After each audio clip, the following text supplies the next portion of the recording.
katil PKK, katil Demirtaş, Katil PKK, katil Demirtaş, katil PKK, katil Demirtaş.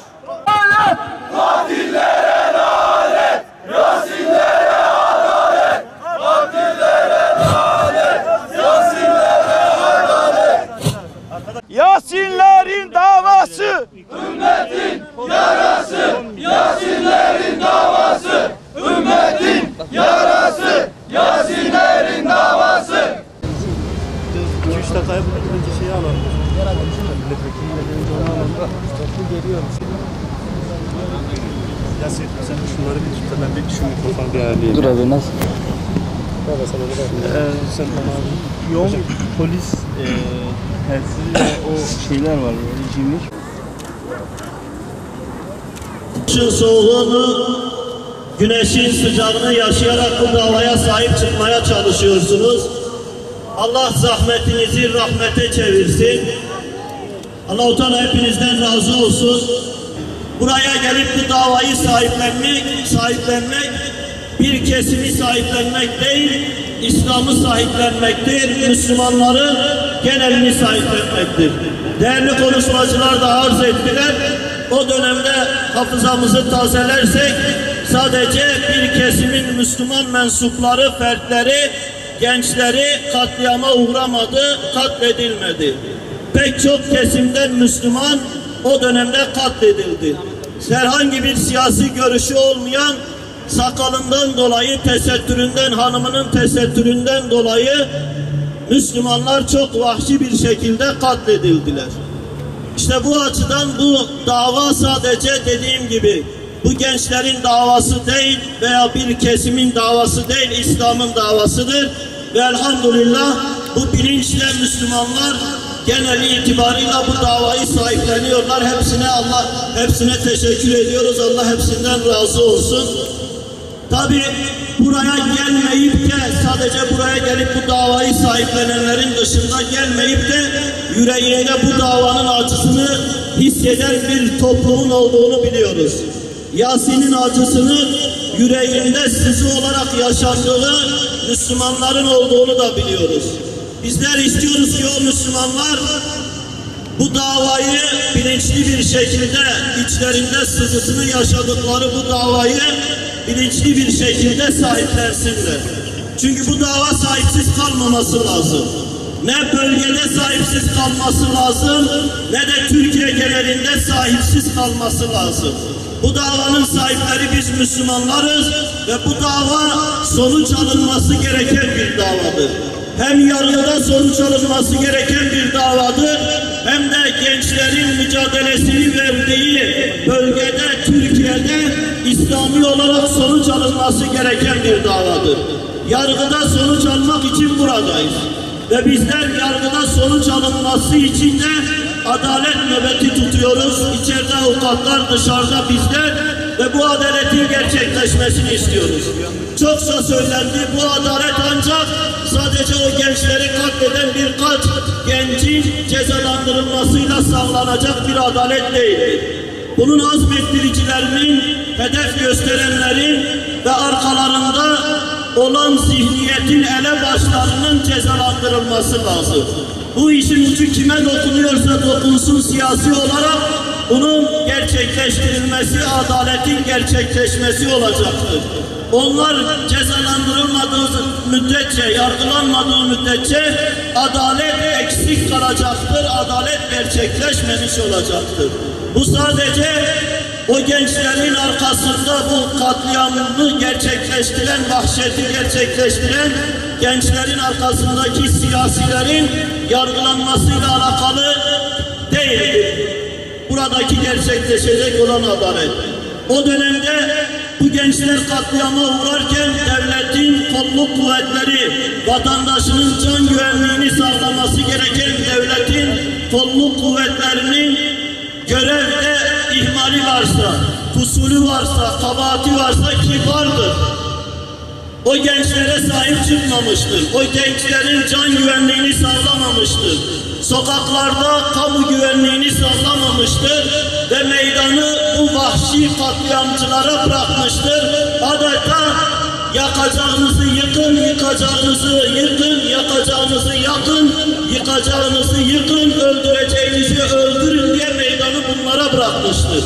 Ve bu konuda ciddi manada suç ortağıdır. Ama bunun dışında ortada bir katliam var ve katliamın gerçekleştiği mahallenin görüntüleri var. Ancak mahkeme bugüne kadar o görüntüler mahkemeye ulaşmış değil. Bugüne kadar katliamın gerçekleştiği mahallenin saatlerinin görüntüleri mahkemeye ulaşmış değil. Emniyet içerisinde bir takım varsa bu katliamcılara göz yuman, onlarla arka planda iş tutan veya bunun gerçekleşmesini isteyen, gerçekleştikten sonra da delilleri karartan bunların hepsinin bu mahkemede duruşmada yargılanması lazım ki adalet yerini bulsun. Adalet vahşeti gerçekleştiren, vahşete göz yuman ve bu vahşetin gerçekleşmesinde sorumluluğu olup da yerine getirilen herkesin yargılanmasıyla gerçekleşecektir. Bizim bu mahkemeden istediğimiz adalet ancak bu şekilde gerçekleşir. Ancak bu gerçekleşmese de biz inanıyoruz ki bu mahkeme iki türlü yürüyor. Biri bu mahkeme salonlarında, devletin mahkeme salonlarında yürüyor. Biri de toplumun vicdanında yürüyor. Bu mahkeme salonlarında adalet gerçekleşmese de, suçlular cezalandırılmasa da toplum vicdanı suçluları yargıladı ve cezalandırdı. Toplum vicdanı suçluları yargıladı ve cezalandırdı. Toplum bunları görecek, görüyor da. İnşallah bunları vicdanlarında mahkum ettiği gibi sosyal hayatta da, siyasi hayatta da mahkum edecektir. Büyük oyunlar oynanıyor ve bu büyük oyunlar bugün yangın yeri olan Kürdistan üzerinden, Kürtler üzerinden oynanıyor. Kürtlerin dinsizleştirilmesi üzerinden oynanıyor. Kürtlerin İslam'dan koparılması üzerinden oynanıyor. Bu gençler de Kürtlerin İslam'ına, Kürtlerin İslam üzerinde kalmasına sahip çıkan ve bunun mücadelesini veren gençlerdi. Siz bir Yasin'i öldürebilirsiniz. Onlar kaybetmedi, onlar kazandı. Cennette ebedi hayatta Rablerinin rızasına ulaştılar. Bir Aytaç'ı öldürebilirsiniz. Onlar kaybetmedi, kazandılar. Ama siz bir Aytaç'ı, bir Yasin'i öldürmek, şehit etmek üzerinden bu davayı bitiremezsiniz. Bitiremeyeceğimizin delili de dün Diyarbakır'da yaşanan kutlu doğum etkinliği etrafında yüz binlerin toplandığı işte görüntüdür. Bir Yasin'i öldürürsünüz, şehit edersiniz, bir Aytaç'ı şehit edersiniz, binlerce Aytaç gençlerin bedeninde dava ruhuna dönüşür. Binlerce Aytaç gençlerin bedeninde İslam ruhuna dönüşür ve dönüştüğünün şahididir. Biz dediğim gibi mahkeme salonundan, mahkeme heyetinden adalet, toplumdan da sahiplik istiyoruz. Ama şunu da söylüyoruz, bu coğrafya çok acı yaşadı, bu halk çok düşmanlıklar içerisinde beli kırılacak acılar, gözyaşlar yaşadı. Bundan sonra yaşamaması için birilerinin aklını başına alması lazım. Birilerinin bu coğrafyanın selim aklıyla hareket etmesi lazım. Birilerinin bu vahiy toprağının selim aklıyla hareket etmesi lazım. Amerika'nın aklıyla, İsrail'in aklıyla, Rusya'nın aklıyla, içeride hükümetle işte cepheleşen grupların aklıyla hareket etmesi işte bugün gelinen noktada her şeyi ortaya koyuyor. Bu coğrafyaya acıdan başka bir şey yaşatmıyor. Kürt halkına, Türkiye Müslümanlarına, toplumuna, ümmet coğrafyasına acıdan başka bir şey yaşatmıyor ve bu acı kendilerine de dokunuyor. Onun için yani bu coğrafyanın selim aklına dönüp hepimizin bir arada yaşayacağı ve hakikaten de uluslararası egemen güçlerin emellerine, amaçlarına hizmet etmeyecek şekilde insanlığa dönmelerini bekliyoruz. Dönerler mi? Pek umudumuz yok.